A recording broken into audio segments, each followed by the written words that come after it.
Dear students, how are you dear students. इस समय हम क्लास 12 फिजिक्स का पहला चैप्टर सीख रहे हैं। आज का हमारा टॉपिक है विद्युत द्विध्रुव की अक्षीय स्थिति पर विद्युत क्षेत्र। वास्तव में ये टॉपिक जो है आपके एग्जाम के पॉइंट ऑफ व्यू से बहुत इंपॉर्टेंट है। आपके बोर्ड एग्जाम में ये 5 नंबर का डेरिवेशन करने के लिए आता है। इस टॉपिक को हम सीखते हैं, बहुत ही आसान टॉपिक है। इंग्लिश में इसको बोलते हैं electric field on axial position. तो सबसे पहले इसको हम इस डेरिवेशन को करने के लिए हमने विद्युत द्विध्रुव को सीखा है। वास्तव में विद्युत द्विध्रुव क्या होता है, तो पहले हम विद्युत द्विध्रुव बना लेते हैं। तो मान लेते हैं विद्युत द्विध्रुव कैसे बनेगा। मान लेते हैं यहाँ पर कोई माइनस क्यू आवेश है और यहाँ पर कोई प्लस क्यू आवेश है और इनके बीच की दूरी ले लेते हैं 2l है। मान लेते हैं ये माइनस क्यू आवेश जो है बिंदु ए पर रखा हुआ है और प्लस क्यू आवेश बिंदु डी पर रखा हुआ है। तो हमने आपको बताया था कि जब समान परिमाण के दो विपरीत आवेश एक दूसरे से अल्प दूरी पर रखे जाते हैं तो ये व्यवस्था विद्युत द्विध्रुव बन जाती है। तो वास्तव में ये विद्युत द्विध्रुव बन गया। अब माइनस क्यू प्लस क्यू आवेश क्या ये विपरीत आवेश है, लेकिन इनका परिमाण समान है। अब विद्युत द्विध्रुव तो हमने समझ लिया। अब हम समझेंगे अक्षीय स्थिति क्या होता है, क्योंकि हमें विद्युत द्विध्रुव के अक्षीय स्थिति पर विद्युत क्षेत्र की गणना करनी है। तो विद्युत द्विध्रुव के ये जो विद्युत द्विध्रुव है इसका कहीं पर केंद्र बिंदु होगा। मान लेते हैं यहाँ पर केंद्र है O। अब अगर पूरी दूरी यहाँ से A से B तक की 2l है तो आधी जो दूरी होगी ये हो जाएगी l और इधर की भी आधी दूरी हो जाएगी l। अब समझो बात को, अगर हम कहें विद्युत द्विध्रुव के में जो आवेश है माइनस क्यू आवेश और प्लस क्यू आवेश, इन आवेशों को मिलाने वाली रेखा को आगे बढ़ाने पर जो प्राप्त पूरी रेखा होती है यही रेखा अक्षीय स्थिति कहलाती है। इसको कहते हैं अक्षीय स्थिति। ये आपकी बन जाती है अक्षीय स्थिति। अब इस अक्षीय स्थिति के किसी बिंदु पर अगर हम विद्युत क्षेत्र की जो है गणना करनी है हमको, तो मान लेते हैं इसके अक्षीय स्थिति पर यहाँ पर कोई बिंदु है P।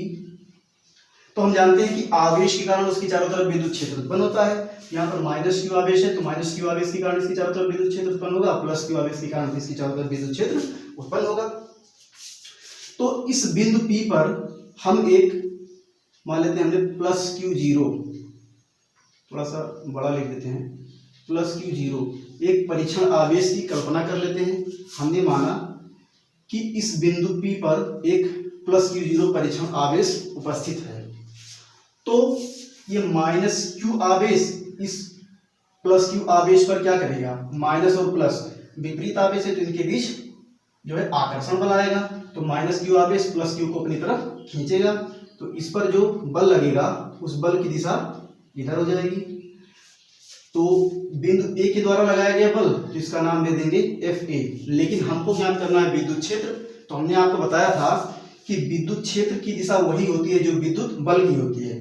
तो हम अगर हम कहें Fa की दिशा इधर है, माइनस क्यू आवेश द्वारा बिंदु P पर लगाए गए बल की दिशा इधर है, तो विद्युत क्षेत्र की भी दिशा जो है इधर ही होगी। तो Ea की दिशा भी इधर हो जाएगी। यानी कि माइनस क्यू आवेश द्वारा बिंदु P पर उत्पन्न किया गया जो विद्युत क्षेत्र है या विद्युत क्षेत्र की तीव्रता, अगर हम कहें विद्युत क्षेत्र, कभी कभी आपके एग्जाम में ऐसे लिखेगा विद्युत द्विध्रुव की अक्षीय स्थिति पर विद्युत क्षेत्र की तीव्रता की गणना करो। तो विद्युत क्षेत्र कहें या विद्युत क्षेत्र की तीव्रता दोनों एक ही बात है, ठीक है। तो माइनस क्यू आवेश द्वारा बिंदु P पर जो विद्युत क्षेत्र उत्पन्न होगा उसकी दिशा भी बल की दिशा में होगी, तो Ea की दिशा भी इधर हो गई। अब माइनस क्यू आवेश के द्वारा जो विद्युत क्षेत्र आया उसको हमने ये नाम दे दिया। अब ये जो प्लस क्यू आवेश है ये भी तो बिंदु P पर विद्युत क्षेत्र उत्पन्न करेगा। तो प्लस क्यू आवेश क्या करेगा, क्योंकि यहाँ पर बिंदु P पर जो है एक परीक्षण आवेश रखा हुआ है तो ये भी प्लस ये भी प्लस, तो प्लस प्लस के बीच प्रतिकर्षण बल आएगा। दोनों समान आवेश होंगे तो उनके बीच प्रतिकर्षण बल आएगा। तो बिंदु P पर जो है रखे प्लस क्यू जीरो आवेश पर बिंदु B पर रखा प्लस क्यू आवेश प्रतिकर्षण बल लगाएगा और उसकी दिशा इधर हो जाएगी। और बल की दिशा में ही विद्युत क्षेत्र की दिशा भी होगी। तो हम कह सकते हैं कि बिंदु B पर रखा प्लस क्यू आवेश बिंदु P पर रखे प्लस क्यू जीरो आवेश पर जो विद्युत क्षेत्र लगाएगा उसकी दिशा हो जाएगी इधर, प्रतिकर्षण बल आएगा तो इसकी दिशा हो जाएगी EB इधर की तरफ। चूंकि बिंदु बी द्वारा उत्पन्न किया गया विद्युत क्षेत्र है तो इसका नाम हमने ए बी दे दिया, ई बी, और माइनस क्यू आवेश ए बिंदु पर है तो ए बिंदु द्वारा बिंदु बी पर उत्पन्न किया गया विद्युत क्षेत्र का नाम हमने ये दे दिया। तो कहने का मतलब ये है कि इस विद्युत द्विध्रुव में, ये जो पूरा विद्युत द्विध्रुव बना, इसमें दो आवेश थे, माइनस क्यू और प्लस क्यू। तो दोनों आवेशों ने बिंदु पी पर जो है विद्युत क्षेत्र उत्पन्न किया। तो माइनस क्यू आवेश ने ये विद्युत क्षेत्र उत्पन्न किया। अब चूंकि माइनस और प्लस यानी कि जो है विपरीत आवेश थे तो इधर विद्युत क्षेत्र की दिशा आ गई, और प्लस क्यू ने ये भी विद्युत क्षेत्र उत्पन्न किया। अब इस बिंदु पी पर जो परिणामी विद्युत क्षेत्र है उसकी गणना हमको करनी है। तो वास्तव में अब हम इसको जो है अपना डेरिवेशन स्टार्ट करते हैं। तो हम सबसे पहले कहेंगे, अगर हम कहें माइनस क्यू आवेश द्वारा बिंदु पी पर उत्पन्न विद्युत क्षेत्र, तो अगर माइनस क्यू आवेश द्वारा हम कहें बिंदु पी पर कितना विद्युत क्षेत्र उत्पन्न हो रहा है तो माइनस क्यू आवेश द्वारा ये विद्युत क्षेत्र उत्पन्न हो रहा है। एक चीज और हम मान लेते हैं, यहाँ पर जो आपका विद्युत द्विध्रुव बन रहा है ए बी, ये जो माइनस क्यू प्लस क्यू से जो विद्युत द्विध्रुव बन रहा है उसके केंद्र से बिंदु पी के बीच की जो दूरी है, ये दूरी हम मान लेते हैं कि आर है। ठीक है, जिस बिंदु पर हमें विद्युत क्षेत्र की गणना करनी है उस बिंदु से विद्युत द्विध्रुव के केंद्र के बीच की दूरी हमने आर मान लिया। सबसे पहले हम माइनस क्यू आवेश द्वारा बिंदु पी पर जो विद्युत क्षेत्र उत्पन्न हो रहा है उसका मान कितना है, ये है। तो ये बराबर कितना हो जाएगा, हमने आपको इससे पहले पढ़ाया था कि किसी आवेश क्यू के कारण किसी बिंदु पर उत्पन्न विद्युत क्षेत्र की तीव्रता या विद्युत क्षेत्र का जो मान होता है, E बराबर 1/4 पाई एप्सिलॉन 0 Q अपान में R स्क्वायर होता है। तो इस फार्मूले का उपयोग यहाँ पर होगा। ठीक है, तो इसके अकॉर्डिंग अगर हम कहें तो ये बराबर कितना हो जाएगा, बिंदु ये का मान लेंगे 1/4 पाई एप्सिलॉन 0, और आवेश बिंदु पी पर विद्युत क्षेत्र की गणना हमें करनी है तो कौन लगा रहा है, विद्युत क्षेत्र कौन उत्पन्न कर रहा है, माइनस क्यू आवेश। तो यहाँ पर ले लेंगे आवेश का केवल परिमाण लेंगे, माइनस प्लस तो जो है केवल इसके डायरेक्शन को बता रहे हैं। ठीक है, कि ये किस दिशा में काम कर रहे हैं, तो परिमाण ये लेंगे केवल, इसलिए माइनस को नहीं लेंगे। तो Q अपान में हो जाएगा इन दोनों आवेशों के बीच की R क्या होता है, आर स्क्वायर, दोनों आवेशों के बीच की दूरी होती है। तो माइनस क्यू और ये प्लस क्यू जीरो के बीच की दूरी कितनी है, R है, R प्लस यल कर लेंगे तो पूरी दूरी हमें मिल जाएगी। तो यहाँ पर हो जाएगा R प्लस यल का होल स्क्वायर। इसको मान लेते हैं इक्वेशन नंबर फर्स्ट। अब माइनस क्यू आवेश द्वारा बिंदु पी पर उत्पन्न विद्युत क्षेत्र की गणना तो हमने कर ली, इसको मिटा देते हैं। अब हम करेंगे माइनस क्यू द्वारा निकला, अब प्लस क्यू आवेश द्वारा बिंदु पी पर उत्पन्न विद्युत क्षेत्र की गणना करेंगे। तो लिखेंगे प्लस क्यू आवेश द्वारा बिंदु पी पर उत्पन्न विद्युत क्षेत्र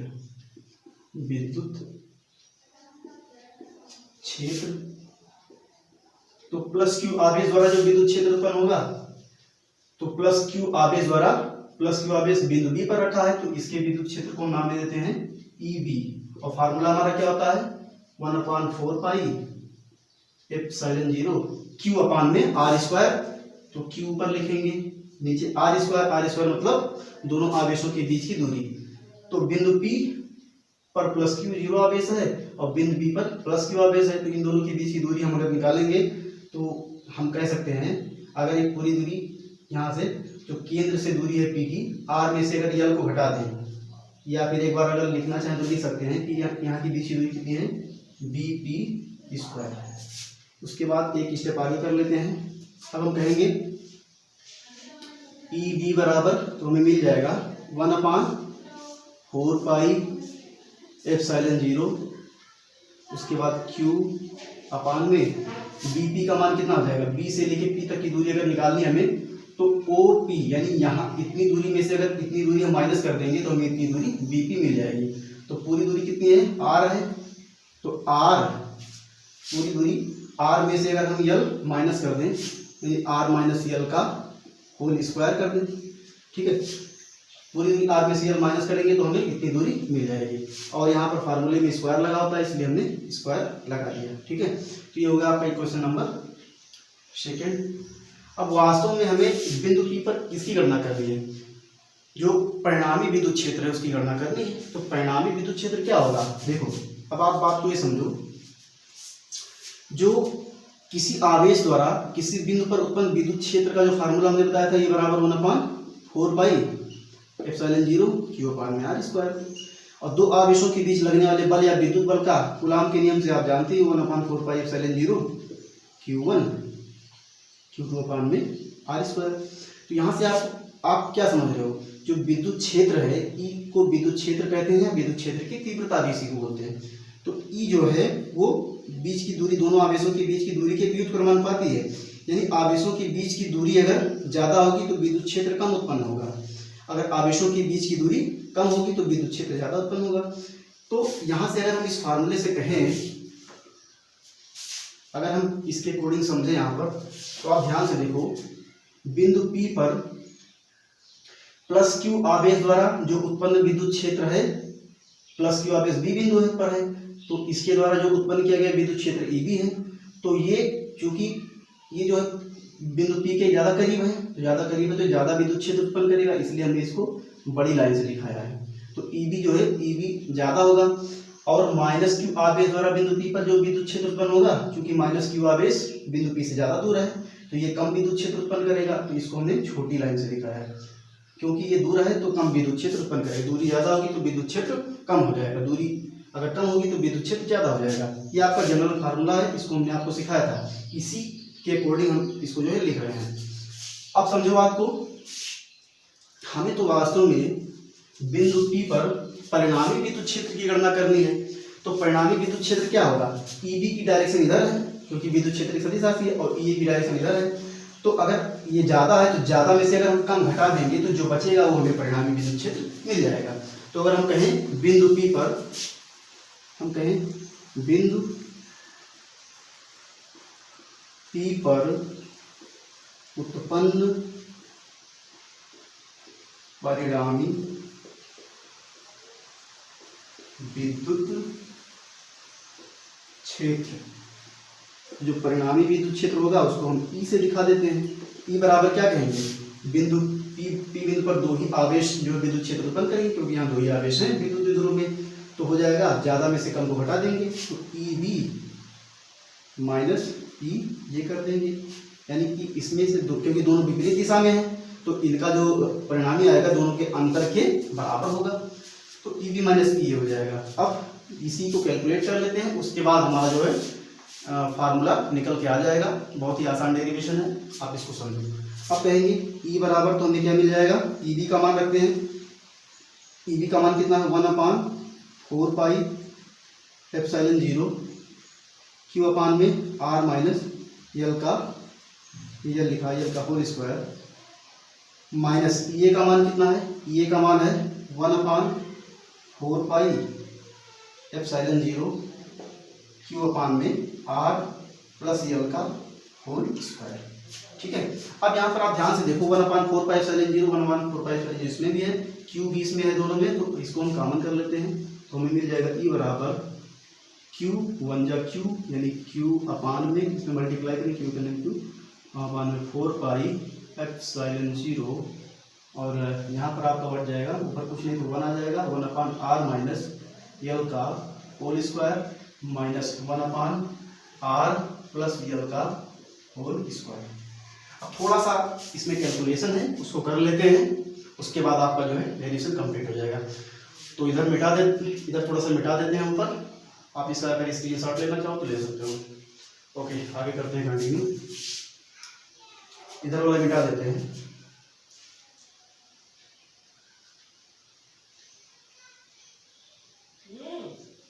थोड़ा सा ऊपर भी मिटा देते हैं।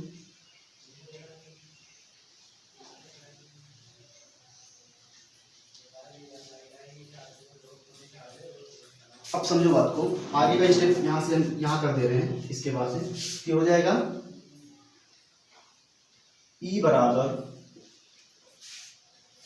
क्यू अपान में 4 पाई एप्सिलॉन 0, और इसका जो है क्रॉस मल्टीप्लाई हो जाएगा, इसका इधर मल्टीप्लाई हो जाएगा, इसका इधर, ठीक है। तो ये हो जाएगा आपका आर प्लस यल का होल स्क्वायर माइनस यहाँ पर हो जाएगा आर माइनस यल का होल स्क्वायर अपान में आर माइनस यल का whole square into R plus L का होल स्क्वायर। ये जब क्रॉस मल्टीप्लाई करेंगे तो कितना हो जाएगा, इतना तो आपने मैथ में सीखा होगा कि इसका इधर मल्टीप्लाई उसका इधर, और दोनों का हाथ जो है एक साथ लिखा जाता है, ठीक है। तो ये चीज़ हो गया। अब इसको अगर आगे हम सॉल्व करें तो आप ध्यान दो, तो ये आर प्लस एल लिखा हुआ है और ये आर माइनस एल, यानी कि ये लिखा हुआ है ए प्लस बी, स्क्वायर लगा तो स्क्वायर लगाओ, ये लिखा ए माइनस बी का होल स्क्वायर। तो ए प्लस बी का होल स्क्वायर फार्मूला आप जानते हो, A square plus B square plus 2ab होता है, और ए माइनस बी का होल स्क्वायर होता है A square minus B square minus 2ab। तो इसकी कोडिंग इसको हम खोल देते हैं, नीचे यहाँ पर ओपन कर देंगे, तो कर देते हैं। तो इसको आगे नीचे हम करेंगे तो हो जाएगा ई बराबर क्यू अपान में 4 पाई एप्सिलॉन 0, और यहाँ पर हो जाएगा ये R square plus L square plus 2 R L, और ये माइनस लगा हुआ है, स्मॉल ब्रैकेट लगाते हैं, R square plus L square minus 2 R L, फार्मूले के अकॉर्डिंग बड़ा ब्रैकेट लगा देते हैं, एक मिनट, बड़ा ब्रैकेट यहाँ पर लगा देते हैं, अपान में आपका ध्यान से देखो आर माइनस यल का भी होल स्क्वायर लगा है, आर प्लस यल का भी होल स्क्वायर लगा है, तो इसको हम लिख सकते हैं आर माइनस यल और आर प्लस यल दोनों को हम एक साथ कर लेते हैं और पूरे पर स्क्वायर लगा देते हैं।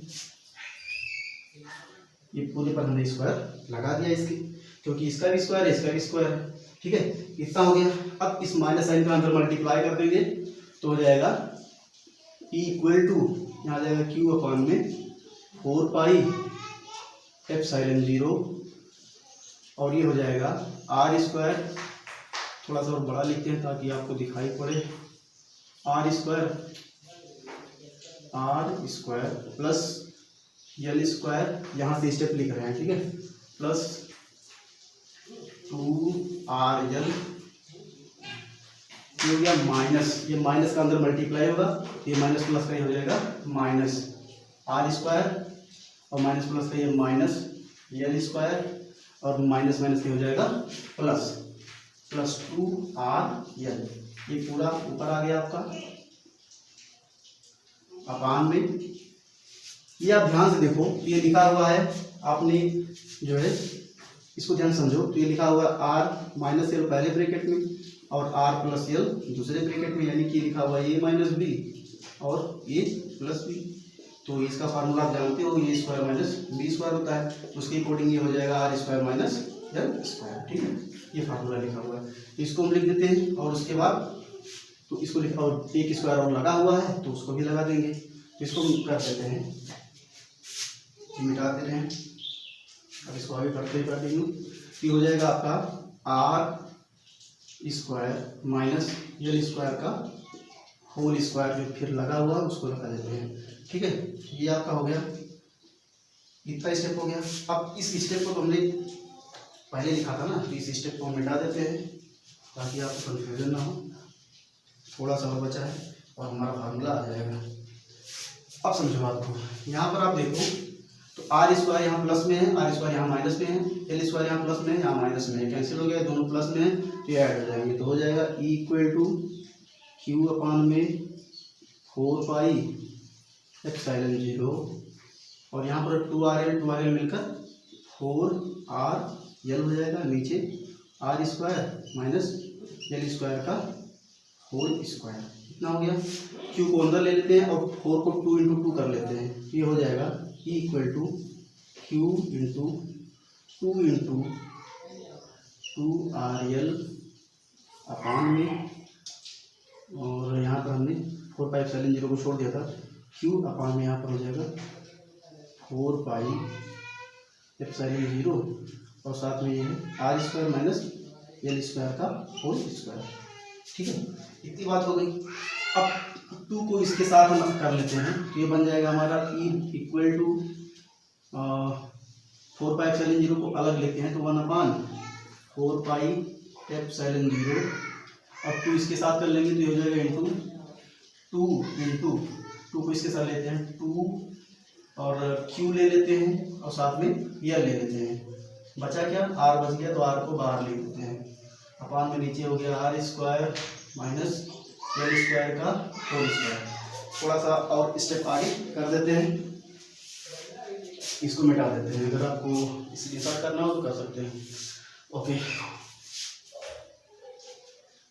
अब आप समझो बात को, बहुत ही आसान है, आप बस स्टेप पर ध्यान दो, कैलकुलेशन बहुत ईजी है, थोड़ा बोर्ड छोटा हो जा रहा है। P equal to 1/4 pi epsilon 0, और यहाँ समझो, चूंकि हमने आपको बताया था जो विद्युत द्विध्रुव आघूर्ण होता है P इक्वल टू होता है 2QL, ठीक है। विद्युत द्विध्रुव आघूर्ण का हमने आपको फार्मूला बताया था, तो यहाँ पर 2QL की जगह पर हम P ले लेंगे, हो जाएगा ये 2PR हो जाएगा, 2 हो गया, यहाँ पर हमने P ले लिया इसकी जगह पर, ये हो जाएगा R, और अपान में क्या है R square minus L square का होल स्क्वायर, ये हो गया आपका। अब आप एक बात समझो, यहाँ पर आप ध्यान से देखो, तो जो यहाँ पर R है विद्युत द्विध्रुव, ये आपका क्या बन रहा है AB, पूरा क्या बन रहा है, ये पूरा बन रहा है विद्युत द्विध्रुव। तो इस विद्युत द्विध्रुव के केंद्र से जिस बिंदु पर हमें विद्युत क्षेत्र की तीव्रता ज्ञात करनी है या विद्युत क्षेत्र ज्ञात करना है, उसकी दूरी जो R है ये काफी बड़ा है L से। देखो R आपको काफी बड़ा दिख रहा है L से, ठीक है। L क्या है, केंद्र से आवेश के बीच की दूरी है, ठीक है। तो L जो है, L क्या है, L जो है छोटा है R से, ठीक है। तो अगर यहाँ पर तो L स्क्वायर है, तो L स्क्वायर का जो मान होगा ये और भी ज्यादा छोटा हो जाएगा R स्क्वायर से। कैसे, अगर मान लेते हैं L का मान 2 हो और R का मान 10 हो, तो 2 छोटा है ना 10 से, तो अगर इसका स्क्वायर कर देंगे, यानी कि स्क्वायर 2 स्क्वायर, यहाँ पर 10 स्क्वायर, तो ये हो जाएगा 4 और ये हो जाएगा 100। तो देखो अंतर अभी तो 2, पहले इनके बीच में अंतर कितना था, 2 और 10 यानी 8 अंतर था, 8 का, अब अंतर कितना हो गया 96, यानी कि स्क्वायर करने पर क्वांटिटी और भी छोटी हो जाएगी। तो 100 रुपये की तुलना में अगर हम कहें तो 4 रुपये का मतलब जो है 4 रुपये को नगद मान सकते हैं, तो इसके अकॉर्डिंग इसको हम जो है छोड़ देते हैं, तो इसको मिटा देते हैं और आगे का कंटिन्यू इधर कर देते हैं, मिटा देते हैं इसको हम। तो आगे अगर हम कहेंगे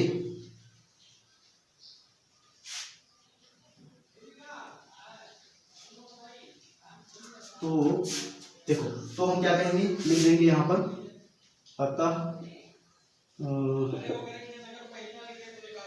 L R स्क्वायर की तुलना में, R स्क्वायर की तुलना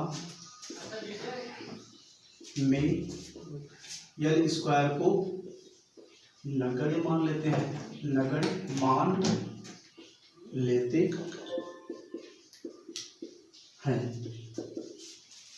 तो अगर हम R स्क्वायर की तुलना में L स्क्वायर को नगण्य मान लेंगे क्योंकि ये बहुत कम होता है, तो इसको जब छोड़ देंगे तो हमें मिल जाएगा P equal to 1/4 pi epsilon 0, ऊपर हो जाएगा 2PR अपान में L स्क्वायर को हमने छोड़ दिया, तो हो जाएगा R स्क्वायर है और स्क्वायर, ये तो इसको हमने 0 मान लिया, तो ये इधर जाएगा, तो स्क्वायर स्क्वायर मिलकर यहाँ 4 घात हो जाएगा, यहाँ पर 4 घात, तो एक R से एक R यहाँ कैंसिल हो जाएगा। तो विद्युत क्षेत्र का जो हमें मान मिलेगा E बराबर 1/4 पाई एप्सिलॉन 0 2P अपान में R3, यही हमारा डेरिवेशन है, ठीक है। ये हमारे सूत्र का निगमन हो गया। कहने का मतलब ये कि विद्युत द्विध्रुव की अक्षीय स्थिति पर विद्युत क्षेत्र की का जो मान होगा या विद्युत क्षेत्र की तीव्रता का मान होगा, इसके अक्ष पर, मतलब इन दोनों आवेशों को मिलाने वाली रेखा की किसी भी को आगे बढ़ाने पर प्राप्त रेखा के किसी भी बिंदु पर जो विद्युत क्षेत्र का मान आएगा वो E बराबर 1/4 पाई एप्सिलॉन 0 2P अपान में R3 आता है, ठीक है। तो बस यही आपको इतना डेरिवेशन इसमें करना है, ठीक है। ये आपके बोर्ड एग्जाम में 5 नंबर का क्वेश्चन बनता है। यहाँ पर ई क्या है आपका, ई है आपका विद्युत क्षेत्र, या इसी को विद्युत क्षेत्र की तीव्रता भी कहते हैं। ठीक है, तो आप ध्यान रखना। ठीक है, तो आपका टॉपिक कंप्लीट हुआ, आप इसको एक बार रिवीजन कर लेना, आपका जो है तैयार हो जाएगा। ओके, मिलते हैं नेक्स्ट वीडियो में। Thanks for watching.